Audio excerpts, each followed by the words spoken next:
Hey, everybody, what's going on? Jeff Rieger, another episode of the Daily Ticket. This one from Monday, the 8th of January. And if you happen to be watching this on YouTube, I must say, can you imagine this place 1 week from today, whether it's going to be Saturday or Sunday or Monday? I guess by the time you watch this, we're going to know. But could you imagine this place being fully packed for the first home playoff game in 30 years and the first ever playoff game at Ford Field? Is it going to be the Rams? Is it going to be the Packers? As I stand here right now, it looks like it's going to be Jordan Love and the Packers, which bums me out because I wanted Matthew Stafford and the Rams. But who knows?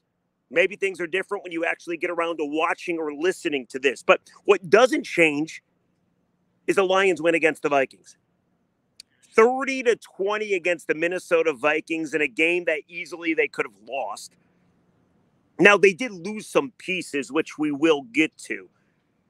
And I know people have all kinds of feelings on if Dan Campbell did the right thing by playing his starters. We'll get into it momentarily. However, I do want to say watch until the end of the podcast because we got to bring up Michigan, Washington as well, which happens later on today. I have a preview and prediction. And I also have a giveaway because yesterday or today, depending on how you're watching this, they gave away a Barry Sanders bobblehead. Look how cool this thing is, by the way. Let me carry it.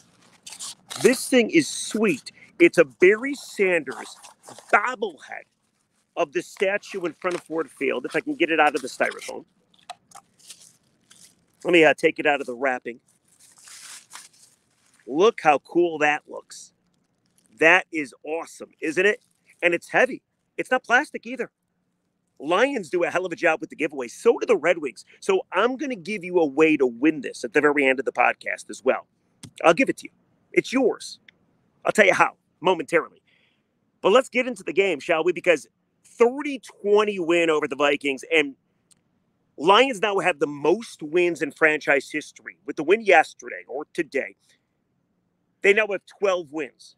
Only one other team in Detroit Lions history has 12 wins. That was that 91 team that went all the way to the NFC title game, ended up losing to Washington. Are you even aware of how good this Lions team has been? Like, before we focus on a week of, is it going to be Love or Stafford? Are they going to win a playoff game? Are they not going to win a playoff game? Before we focus on any of that, it does need to be said how great this regime is. Think about things for a second. Dan Campbell, Brad Holmes, Disner, Spielman, Rod Wood, Sheila Ford, they all started from nothing. They really did. They started from nothing. Go back and look at that team that Matt Patricia and Bob Quinn left. It was awful. It was pathetic. And then there's a reason why Campbell and Holmes won 3 games in their first year. And it took, to week 8 to win their first one against the Vikings, ironically enough. In 3 short years, not only did you win your division for the first time in 30 years, not only will you be hosting a playoff game for the first time in 30 years, but also, more than anything, you have a chance to kill the one stat that everybody holds against Detroit. 1 playoff win since 1957. A great chance for it to be 2, dare I say 3, maybe 4, because the NFC is fucking open, people. See the Eagles play yesterday? Yeah, they look really good. Cowboys struggled for a little bit against Washington. Again, the games are going on as I'm talking to you, but nobody in the NFC scares me like at all. Yes, if you got to go to San Francisco, it's probably a loss. But let's see if you got to go to San Francisco. But I do think we should take a moment and realize how good this regime is and how good this team is. Like, let me just run some stats by you very quickly. Then we get into the game. Lions have scored 58 touchdowns this season. Most ever for a Lions team. Goff is the first quarterback in Lions history to produce a passer rating of 95 plus in consecutive seasons. I already told you most wins in franchise history. Lions set a single season franchise record with 6,712 total yards, most ever in team history. For the first time in NFL history, a team has produced 2 players, Jahmyr Gibbs and David Montgomery, with 1,000 plus scrimmage yards and 10 rushing touchdowns in a single season. Amon-Ra St. Brown joins Herman Moore as the only player in franchise history to produce 100 plus receptions, 1,000 receiving yards, and 10 or more touchdowns. Like, this Lions team is legit. And in 3 short years, 3, you get to watch a home playoff game here at Ford Field. And this place is going to be bonkers. I was watching the crowd as the Lions played the Vikings in a meaningless game, if we're being completely honest. Crowd was insane. It's going to be ratcheted up by 1,000 come next week. But it was a big win yesterday, too, because Lions win the football game. Dan Campbell believes you got to put your pedal to the metal. He doesn't care about playing starters. And by the way, it might have come back to hurt them. Sam Laporta, the all-world rookie tight end, who, by the way, established a new NFL record for a rookie tight end in a season. Talking about touchdowns, when he scored one yesterday, he got injured. It's a knee injury, and it did not look good at all. And immediately when this happened, everybody's like, are you kidding me? There was no reason to play your starters. Look at the Rams. Look at the Niners. They rest guys. What are you doing, Campbell? We'll answer that question momentarily. But let's take a listen from Dan Campbell on Sam Laporta's injury. No, the best way I can put it is it's not as bad as it looked, but it's not good news. So it's kind of in this. We'll know more tomorrow, but I know it looked awful. It's not as bad as that, but it doesn't mean that it looks good in the immediate here, to have him for a game. But so there's your Sam Laporta injury by all accounts, and we got to wait and see, but it doesn't look like he's going to be available in the playoff game, which is a crying shame without a doubt. But to be fair, and this is how I looked at the Lions at the trade deadline, they did not go out and make themselves significantly better on the D-line when they could have. They decided not to. They said it was a culture thing. They were not bringing just anybody into that locker room. And you know what? I thought to myself, these are the guys that have done what nobody else has done. Got you to this point. So I'm not going to question it. I'm going to roll with their judgment. Dan Campbell thought it was important for these guys to play in this game. There was an outside chance to get the 2 seed. Minuscule. You needed Dallas to lose. You needed Philly to lose. And it wasn't going to happen. Now you got one of them because Philly looks like absolute trash against the Giants. But still, he thought there was value after what happened in Dallas to win this game, to get to 12 wins, to keep winning, to not have your first losing skid in 27 games. He found value in this. And you know what? This is the first coach that has brought you here since 93. So we can question it, and that's the beauty of sports radio, and that's what we do. But I'm not going to question it all that much. I'm just not. And by the way, I did question the 2-point conversion last week in Dallas from the 7, then again from the 4. Remember, Jim Costa works at our station, called it reckless. Well, what happened today? Michael Badgley missed another extra point, his second in 3 weeks. So maybe that's what Dan Campbell was thinking. Didn't want to throw his kicker under the bus, but maybe that's why he went for 2 instead of going for the extra point. Not good about Laporta, though. Not good at all. What was good, which I loved, this Lions crowd is spectacular. They're awesome. Do you know how many times the Lions called 70 eligible? Do you know how many times the announcement came out over the air? 70 eligible. Dan Skipper even caught a 5-yard pass. That was Dan Campbell trolling the NFL. Did you see what happened pregame on social media, on the Lions Twitter? Taylor Decker was walking in the building. They put Taylor Decker reporting. Taylor Decker then joked, well, that's not me. And then the Lions responded back to Taylor Decker saying, oh, we found you. And it's a picture of Dan Skipper. 5 times. 6 times. I lost track. You heard 70 eligible. And one of the plays that 70 was eligible, Dan Skipper, it resulted in a 70-yard touchdown from Jared Goff to Amon-Ra St. Brown. Now, full disclosure, I was sitting up in the press box thinking to myself, get these guys out of here because I don't want anybody else to get injured. But kind of ironic, fitting, poetic, 70 yards when 70 was eligible. And every time this crowd went insane. People went insane. That's why Lions fans are the greatest. They're the most intelligent as well. They understood what happened last week. Dan Campbell did a hell of a job trolling the NFL, who blames the Lions for being deceptive. Dan Skipper did a hell of a job. Taylor Decker even said they were joking with the refs. It's pretty cool. The refs would say, "Are you sure you got everybody eligible?" And Taylor Decker would be like, "Let me check. Yeah, we're good." So all in all, it was cool. It was awesome. And the fans deserved it after getting totally jobbed on Saturday night in Dallas. The fans deserved it. So that was cool. It's a nice win. It was a great win. Now, yes, there's some issues with the Lions secondary that hopefully are solved by C.J. Gardner-Johnson, who did get a pick to end the game. Picked off Nick Mullins. After the game, he said he feels great. Once he got a hit out of the way, feels like his old self. Said his team needed him, and he's appreciative of his team for allowing him to be out there. And he also said, we've been hanging a lot of banners. We got 2 more. Dan Miller, voice of the Lions, said 2 more. NFC title banner and Super Bowl. And C.J. Gardner's like, 2 more. 2 more. So I love that. And he's right, by the way. This defense, when C.J. Gardner-Johnson is involved in it, the secondary looks that much better. Now, Nick Mullins did have success yet again with Justin Jefferson, and that's something to worry about, and that's something to wonder about, whether you're playing Jordan Love or Matthew Stafford. You got to believe they're going to get theirs through the air. But it was a nice win. And the Lions win at 30-20, and that's 12 victories, and now we move on to the postseason. By the way, Khalif Raymond, the receiver, got injured as well. So we told you about the game. But let's talk about another game very quickly, because later on tonight, it's Michigan versus Washington for the national title, baby. And as excited as we are for the playoffs, and we are, first you got to settle this one. Michigan and Washington, I got to be honest with you, after Michigan beat Bama, I said to myself, I'm never fucking betting against Michigan again. I'll be honest with you. I'm an open book.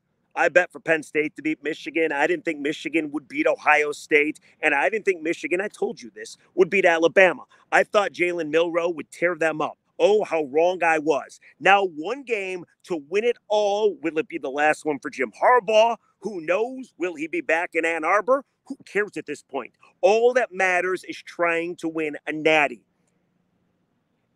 And when I said to myself, I'm not going to bet against Michigan again after they beat Bama, it took me all of a day to start second-guessing myself. Because I think Michigan's going to win the football game. But I do think Washington is going to put up more of a fight than many people think. Michigan has never gone against an offense like Washington. Do you know who the 2 best offenses are that Michigan has faced this season? Take a guess. I'll give you some time to answer. One is 58th ranked Alabama. The other is UNLV, who is ranked 43rd. Michigan has not faced an offense in the 30s, the 20s, or even the teens. And then comes along Washington, the best offensive line in the game. They won the Joe Moore Trophy. 3 NFL receivers, Rome Odunze, Jalen Polk, and Jalen McMillan. This is an offense none like Michigan has ever faced.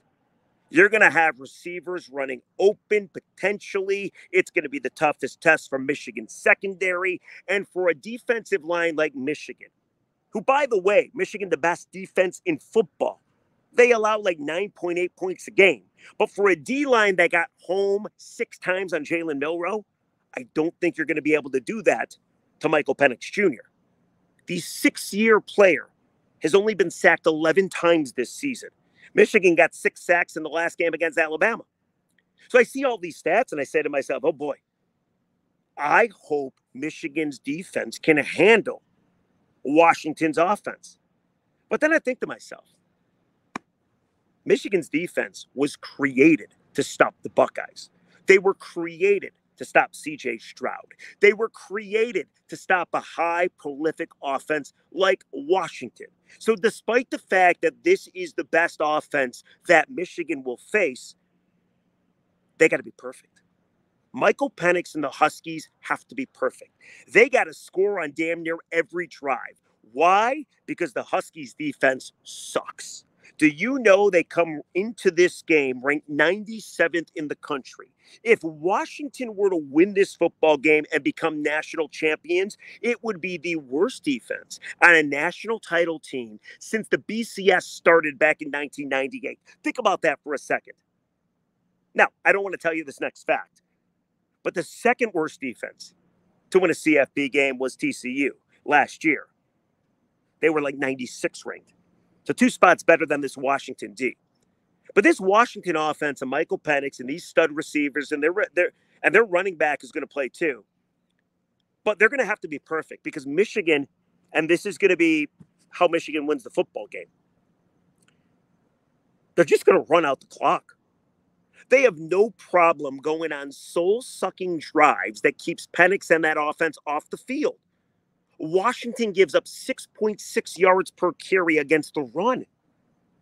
Michigan can run the football. JJ can throw the football. All in all, Michigan should be able to have their way offensively with Washington's defense. So if Washington cannot get enough possessions and Michigan is totally comfortable winning that way, I don't see how the Huskies win this football game. Now, full disclosure, Washington is a top 10 team as far as forcing interceptions. So that might be a factor later on tonight.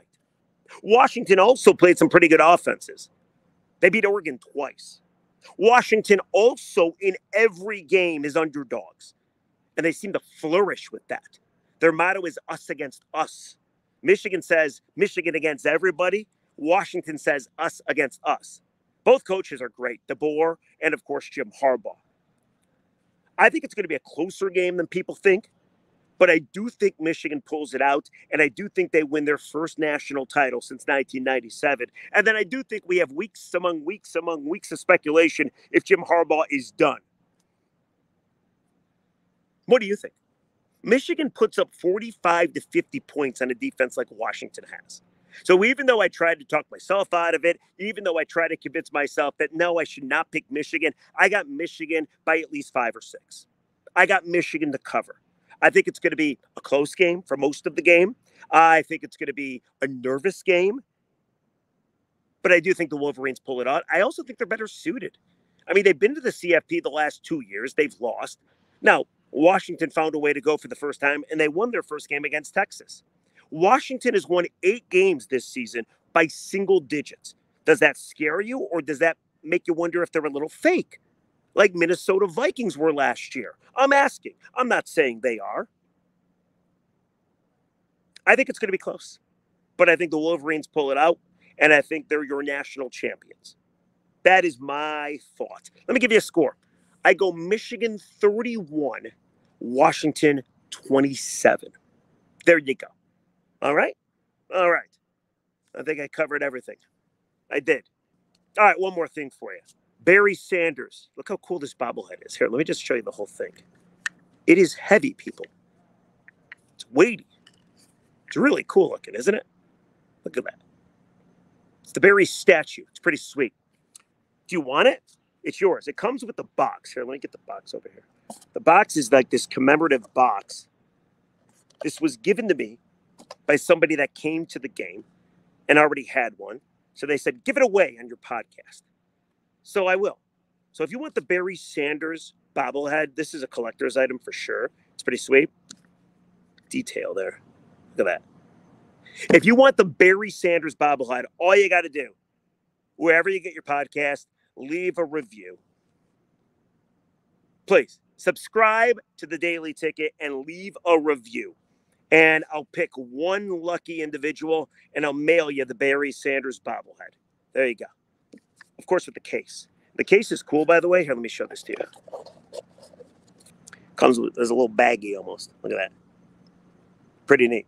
So if you have any interest in trying to get the Barry Sanders bobblehead, if you weren't in attendance yesterday at the game, just please leave a review, follow, like, subscribe the Daily Ticket, and I'll pick one. Also, in the review, just leave how I can get a hold of you. You know, give me your Twitter handle. I'll reach out to you, direct message you. I'll get you in. All right? Fair? Good? Okay, good. That's going to do it for the Daily Ticket. We'll join you tomorrow. Is Michigan national champions? And who are the Lions playing? We'll talk all about it. When do they play? Is it at night? Is it during the day? It's going to be at Ford Field. Guys, enjoy your Monday. We'll catch you tomorrow on the Daily Ticket. And don't forget, if you want the Barry, it's not even a bobblehead. It's a statue. If you want the Barry replica statue, leave a review. I'll get you it. All right? All right. Take care, everybody. See you tomorrow on the Daily Ticket. Bye-bye.